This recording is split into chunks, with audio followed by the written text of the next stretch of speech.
पलामू जिला व्यापार मंडल की ओर से स्थानीय राम जानकी मंदिर मेदिनी नगर के प्रांगण में वरिष्ठ व्यवसायी श्रवण गुप्ता जी की अध्यक्षता में एक अहम बैठक का आयोजन किया गया, जिसमें मुख्य रूप से नगर निगम मेदिनी नगर द्वारा व्यवसायियों से 6 रुपये वर्ग फीट लिए जा रहे किराए का विरोध करते हुए सैकड़ों की संख्या में उपस्थित व्यवसायियों ने एक सुर में आंदोलन करने का प्रण लिया है। वहीं बैठक में मौजूद युवा भाजपा नेता आशीष भारद्वाज ने बताया कि नगर निगम के इस रवैये को लेकर वे माननीय नगर विकास मंत्री सुदीव्य कुमार सोनू जी से भी मिल चुके हैं। उन्होंने इस समस्या को मंत्री जी से अवगत कराया और मंत्री जी ने भी इस पर संज्ञान लिया है। आगे आशीष भारद्वाज बताते हैं कि श्रवण कुमार गुप्ता जी जैसी शख्सियत इस उम्र में भी वीर कुंवर सिंह की भांति इस लड़ाई को लड़ रहे हैं, तो आशीष भारद्वाज भी इनके साथ भगत सिंह बनकर लड़ने को तैयार है।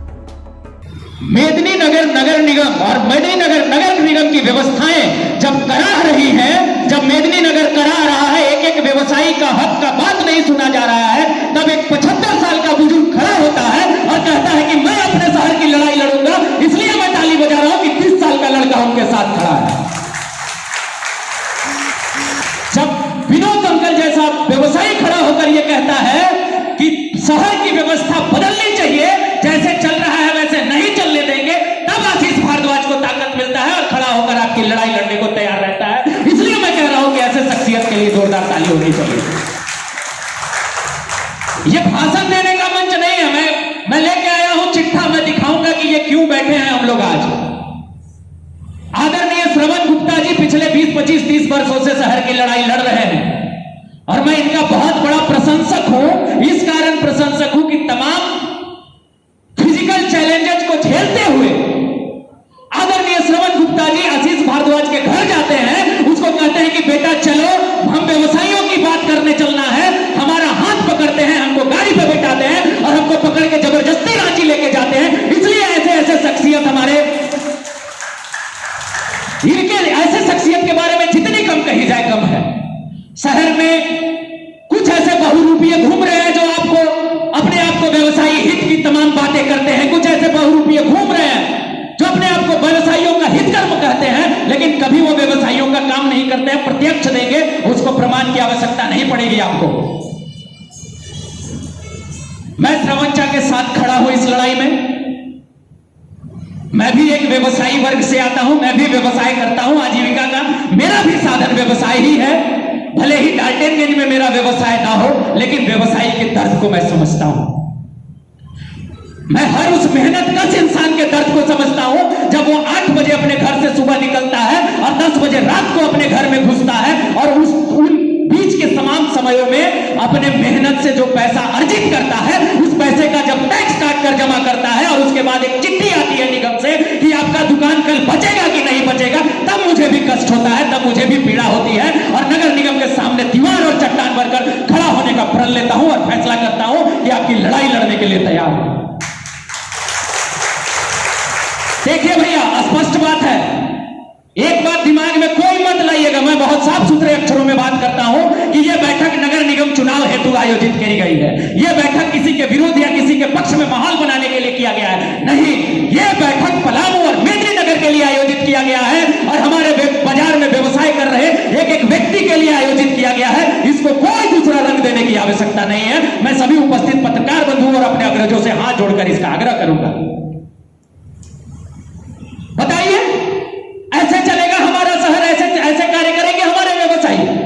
जो हमारा व्यवसायी वर्ग अपना खून और पसीना इस शहर के निर्माण में लगा रहा है, उस व्यवसायी वर्ग को कभी भी जाकर कोई खटखटा के कहता है कि अपना आधार कार्ड दो, हम रोहिंग्या मुसलमान हैं या हम कहीं दूसरे जगह से आए हुए, हम बांग्लादेशी हैं या हम पाकिस्तानी हैं या हम किसी दूसरे देश से आए हैं, कि आप कभी भी आकर हमारा आधार कार्ड मांगते हैं हमसे?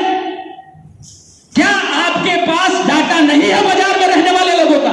नगर निगम बने 5-7 साल हो गया भैया, उससे पहले हम नगर पालिका और नगर परिषद में रहे हैं। 70-75 वर्षों से हमारे भाइयों को, हमारे अग्रजों को दुकान आवंटित हुआ है कि नहीं हुआ है? हाथ उठा के बताइए, दुकान आवंटित हुआ है कि जो हम बोल रहे हैं वो सही है कि नहीं है? जिसका भी स्लिप कटता है, उस स्लिप में क्या मेंशन है कि आपको खाली जमीन दिया गया है। हमारा एक एक व्यवसायी भाई किसी तरह मेहनत करके अपने खून पसीने की कमाई लगा के एक एक छत खड़ा किया, वहां पे अपना दुकान खड़ा किया, अपना पेट काट काट के अपने व्यवसाय में लगाया कि हमारा भविष्य अच्छा होगा, हमारे बच्चों का भविष्य उज्जवल होगा। आपको आज 70-75 वर्षों के बाद याद आता है कि सर्वे करना चाहिए। आज 70-75 वर्षों के बाद आपके पास डाटा नहीं है नगर निगम का। ऐसे नगर आयुक्त और ऐसे नगर निगम के पदाधिकारियों को मैं खुला चैलेंज करता हूं कि आप अपनी रवैया को सुधार लीजिए, नहीं तो हम घुस के आपके चैम्बर में आपके कार्यप्रणाली को चेक कर देंगे। वो भी जानते हैं हम, अगर हम व्यवसाय करना जानते हैं, अगर हम टैक्स देना जानते हैं, अगर हम शहर को बनाना जानते हैं, तो हम सिस्टम को चलाना भी जानते हैं। बताइए। और आप लोगों से भी मुझे एक शिकायत है, और मुझे यह कहने में कोई गुरेज नहीं है, क्योंकि मैं किसी अभिलाषा और आकांक्षा से यहां भाषण देने नहीं आया हूं। मैं आपकी लड़ाई लड़ने श्रवण गुप्ता जी के पीछे खड़ा होकर आया हूं, इसलिए मैं इसको खोल के कह देता हूं। सभी व्यवसायी वर्गों से भी मुझे एक शिकायत है, हम इतने सहनशील कब से हो गए? हमें पलामू के और डाल्टनगंज के व्यवसायियों को सहने की असीम ताकत है भैया, इतना सहनशील नहीं होना है। इतना हम लोगों को नहीं सहना है कि कोई लाठी पे लाठी मारते जाए हमको, और हम चुपचाप इस डर में बैठे रहें कि काजनी कुछ बोल दे तो हमारा दुकानवा लुटा जाए। इस डर में नहीं रहना है। कोई माई का लाल, मैं खुला ऐलान करता हूं, कोई माई का लाल आपका 1 इंच आपसे नहीं छीन सकता है। हम सभी आपके साथ खड़े हैं। बदलाव के लिए मुखर रहिए। व्यवस्था हमारा है, शहर हमारा है, यही जिंदा हुए हैं, यही मर जाना है। डर के नहीं जीना है, मरने से पहले कोई मर नहीं सकता है भैया। जिस दिन मौत आनी है उस दिन सबको मर जाना है, कोई माई का लाल किसी को नहीं बचा सकता है। और जिस दिन मौत नहीं आनी है उस दिन कोई माई का लाल हमारा आपका प्राण नहीं ले सकता है। इस बात को जान के रहिए। डरिए मत, डरिए मत, किसी से डरिए मत। मैं आप सबों से आग्रह करूंगा, खुल के श्रवण गुप्ता जी के पीछे खड़े होइए। हम लोग हाई कोर्ट तक और सुप्रीम कोर्ट तक इस लड़ाई को लेकर जाएंगे। और यकीन मानिए, आशीष भारद्वाज का ट्रैक रिकॉर्ड देख लीजिएगा। यहां हमारे पत्रकार बंधु बैठे हैं। मैंने जिस लड़ाई में पैर डाला है, मैं पीछे पैर नहीं खींचता हूं, यकीन मानिएगा। और इस पर मैं डटा खड़ा रहूंगा। क्यों ना हम लोगों को, मुझे और श्रवण चा को अकेले ही लड़ना पड़े, इस लड़ाई को लड़ेंगे। ये बताइए, शहर हमारा, टैक्स हम दे रहे हैं 6 रुपया, 4 रुपया, 3 रुपया, 2 रुपया, 1 रुपया। ये क्या नौटंकी है भैया? टैक्सेशन सिस्टम का एक प्रारूप होता है। नगर परिषद से लेकर नगर निगम तक हमारा कितना बरस का यात्रा है। नगर निगम हम 7 साल का यात्रा तय कर लिए हैं। आज तक ये नगर निगम ने एक टैक्सेशन सिस्टम का प्रारूप नहीं बना पाया। ऐसे निठल्ले पदाधिकारियों को निकाल के फेंक दीजिए कार्यालय से। क्या मतलब है? जो पदाधिकारी को मन करेगा वो लिख के देगा हम 1 रुपया स्क्वायर फीट लेंगे। दूसरा पदाधिकारी आएगा, वो लिख के देगा हम 5 रुपया स्क्वायर फीट लेंगे। तीसरा आएगा 4 रुपया स्क्वायर फीट, एक आएगा 10 रुपया स्क्वायर फीट। ऐसे शहर चलेगा? आप लोग बताइए, ऐसे शहर चलेगा? जोर से बोलिए, क्या ऐसे ही हमारा शहर चलेगा? जब नहीं चलेगा तो आप लोग बोलते क्यों नहीं हैं? बोलिए, इनके साथ सुर में सुर मिलाइए। अगर अपनी बात आज आप नहीं बोलिएगा, यकीन मानिए आपका छप्पर और छानी उड़ा दिया जाएगा। और उस दिन अपनी अपनी लड़ाई लड़ने के लिए तैयार होइएगा, तब तक आपके हाथ में कुछ नहीं बचेगा। अगर आप समस्या को दूर से नहीं देख पा रहे हैं तो जान लीजिए कि आप एक सफल व्यवसायी नहीं है मेरी नजरों में। क्योंकि जो समस्या आने वाला है वो समस्या बहुत विकराल है। और मुझे वोट और बाकी चीजों की आकांक्षा नहीं है, इसलिए मैं खरा खरा और कड़ी बातें करता हूं भैया। मैं यहां सिर्फ श्रवण गुप्ता जी के पीछे खड़े होने आया हूं कि चाचा, आप अपने आप को कमजोर मत समझिएगा। शहर मरा हुआ नहीं है। आशीष भारद्वाज जैसे लोग भी इस शहर में जिंदा हैं। अगर एक 75 साल का मेरा कुंवर सिंह तैयार है तो एक 30 साल का भगत सिंह उनके पीछे चलने को तैयार है। मैं इसलिए खड़ा हूं और मैं इसलिए इसमें आया हूं।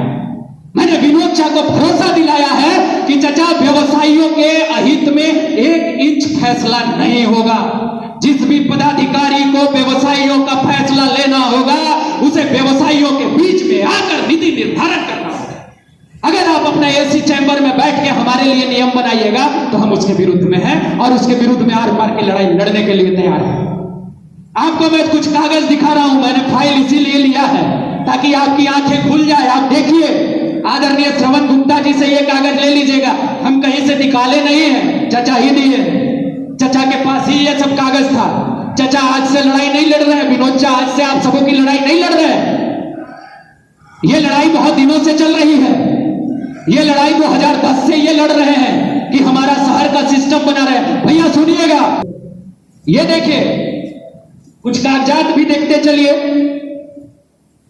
ये हाई कोर्ट का ऑर्डर है। ये ऑर्डर क्या कहता है कि विभाग कोर्ट क्या है, कोर्ट अंतिम माईबाप होता है। जब हम लोग सब उदंड हो जाते हैं तो हम लोगों को सजने के लिए जो डंडा चलता है वो कोर्ट है। और ये कोर्ट आपके लिए चिल्ला चिल्ला के कह रहा है कि आप अपने अधिकार पर बात करिए। कोर्ट लिखता क्या है, जब सरवंच और बाकी लोग कोर्ट गए तो कोर्ट ने लिख के दिया इनके पक्ष में और विभाग को डायरेक्शन दिया कि आप बैठ के व्यवसायियों से बात करिए और इनका टैक्सेशन सिस्टम इनके हिसाब से तय करिए, ना कि आप एसी रूम में बैठ के तय करिए। ये करारा तमाचा मारा है कोर्ट ने पदाधिकारियों को। इतना से खत्म नहीं हुआ भैया, पकड़ते जाओ जी। इसके बाद देखिए, इसके बाद की भी कहानी सुनते जाइए। कोर्ट ने जब विभाग को लिखा तो विभाग ने चिट्ठी जारी किया नगर आयुक्त महोदय को। ये नगर आयुक्त महोदय जी का चिट्ठी है। इसमें बढ़िया से देखिए, नगर आयुक्त मेदिनी नगर लिखा हुआ है। दिखा दीजिएगा भैया, नगर आयुक्त मेदिनी नगर लिखा हुआ है। इसमें सीधा सीधा लिखता है ये कि चिट्ठी 2022 की है। कब की है? 2022 की है। कब की है? बस आज के 2 साल 3 साल पहले की। काश हम लोग श्रवण गुप्ता के पीछे खड़े हो गए होते, काश हम लोग गौरी शंकर गुप्ता जी के पीछे खड़े हो गए होते तो आज हमारा ये जो टैक्सेशन सिस्टम है ये सुधर गया होता। लेकिन हम तो इंतजार कर रहे हैं कि जे दिन हमारा छपरवा उड़ी से दिन हम बतियाई। मत इतना सहनशील बनिए, हाथ जोड़ के निवेदन है। इसमें स्पष्ट लिखा जाता है कि एक शहर में 2 तरह का टैक्स नहीं हो सकता है। व्यवसायियों ने मिलकर ये कहा है कि हम 4 रुपया प्रति वर्ग फीट के दर से ही टैक्स देंगे। आपको 4 रुपया प्रति वर्ग फीट के दर से ही आज से ही टैक्स लेना है। क्या लिखा हुआ है? 4 रुपया प्रति वर्ग फीट के दर से आज से ही टैक्स लेना है। हम लोग कितना टैक्स दे रहे हैं आज? कितना दे रहे हैं? जोर से बोलिए, कम से कम ये बोलिए कितना दे रहे हैं? कितना दे रहे हैं? देना कितना था? देना कितना था? हमारा पैसा कौन ले गया? 2 रुपया प्रति दर फीट से हमारा पैसा कौन खाया? इसका हिसाब कौन देगा? कौन देगा? कौन देगा? देना चाहिए कि नहीं देना चाहिए? देना चाहिए कि नहीं देना चाहिए? फिर हम लोग ले क्यों नहीं रहे? फिर हम लोग आज तक ये सवाल क्यों नहीं पूछे कि 4 रुपया प्रति दर के अगर आपको दिया गया है डायरेक्शन लेने का तो आप हमसे 6 रुपया क्यों ले रहे हैं? चलिए, हमने ये सवाल पूछ दिया है जाके नगर निगम से। श्रवंचा के नेतृत्व में हम लोग गए थे नगर निगम। हमने जाके पूछा कि हमारा 2 रुपया प्रति वर्ग फीट के दर से जो आपने हमसे एक्स्ट्रा पैसा लिया है आप वो वापस करिए या आगे एडजस्ट करिए इस पैसे को, और नहीं करिएगा तो आप जिस कुर्सी पे बैठे हैं उसको हम हिला लेंगे। हम शहर के व्यवसायी हैं, हम जानते हैं कि सिस्टम को कैसे चलाना। बिफर गए, माननीय बिफर गए, हम लोगों पर बिगड़ गए। इस चिट्ठी को नहीं मानते हैं ऐसा उन्होंने कहा है। पत्रकार बंधुओं से आग्रह पूछिएगा कि नगर आवास विकास विभाग से ज्यादा बड़े हैं वो, माननीय उच्च न्यायालय झारखंड से ज्यादा बड़े हैं वो, इस चिट्ठी को नहीं मानते हैं। आशीष जी ने कहा कि लड़ाई तो बहुत अच्छी है, लड़नी चाहिए लोगों को, और लड़ेंगे हम लोग सबको मिलकर के लड़ेंगे। भले मैं बाजार में नहीं हूँ, लेकिन फिर भी आप जब भी हमारा सहयोग मांगेंगे तो मैं दूंगा। और ये इनका भाषण चल रहा था तो मुझे बहुत अच्छा लगा, प्रेरित भी है। मुझे 2-3 बातें कहनी है आप लोगों से। अगर आप नहीं हैं तो मैं अध्यक्ष नहीं हूँ, मुझे अध्यक्ष रहने का बहुत शौक भी नहीं है। मैं चूंकि शुरू से अन्याय के पूरा शहर जानता है, कहीं भी अन्याय होता है तो मैं खड़ा हो जाता हूँ, जिसमें मेरा कोई कारण नहीं। इसलिए आपके साथ जो अन्याय हो रहा है इसके लिए मैं खड़ा हूँ। बहुत पद पाने के लिए, पैसा पाने के लिए हमारी कोई इच्छा नहीं। एक व्यक्ति आपको भ्रांति पैदा कर रहा है इस शहर में। बार बार जब 4 रुपया का ऑर्डर निकला तो कैसे भी उसको पता चल गया कि 4 रुपया हो गया है, तो उसने पूरे ट्विटर पर चला दिया कि 4 रुपया मैंने करवाया। बाद में जब प्रति लोगों को बताए कि भाई ये प्रति है, हम लोग करा के लाए हैं, एक व्यक्ति थे जिनके सहयोग से करा के लाए थे, उनका नाम भी बता दे रहा हूँ, हालांकि मैं हूँ भाजपाई, पूर्ण रूप से भाजपाई, बचपन से भाजपाई हूँ। उस व्यक्ति का नाम था केएन त्रिपाठी। ले जाकर के सचिव विनय कुमार चौबे के पास उन्होंने बात करवाया कि 24 रुपया जो लगाया जा रहा है एसडीओ कार्य पर लेकर के, ये नहीं होगा, इसको कूड़े खाने में डालते हैं। ये व्यापार मंडल का प्रयास था। तो कहते हैं कि क्या रिजल्ट हुआ? ये रिजल्ट है कि आपका 24 रुपया नहीं हुआ, ये रिजल्ट है। हाँ, ये ठीक है कि आप जमा नहीं होते इसलिए आपको ज्ञान नहीं होता है, और मुझे भी अपना व्यवसाय करना है, मैं आपके घर घर जाके नहीं बता पाऊंगा। मैं बता पाऊंगा जब आप जमा होंगे एक जगह। मैं आग्रह करता हूँ, बुलाता हूँ लोगों को, जमा होना चाहिए। आप ही हमारी ताकत है। हम ताकत और बाजार से बाहर के लोगों से नहीं मांगेंगे, आपसे मांगेंगे। आपकी लड़ाई लड़ते हैं, आपको खड़ा होना पड़ेगा। जमा होगी महीना में एक बार, 2 महीना में एक बार, तो लड़ाई लड़ी जा सकती है। अकेले सरपंच के पास कुछ नहीं है। आप ही की तरह दुबला पतला 75 साल का व्यक्ति है जिसके घुटनों में दर्द रहता है, फिर भी चलता रहता है आपके लिए।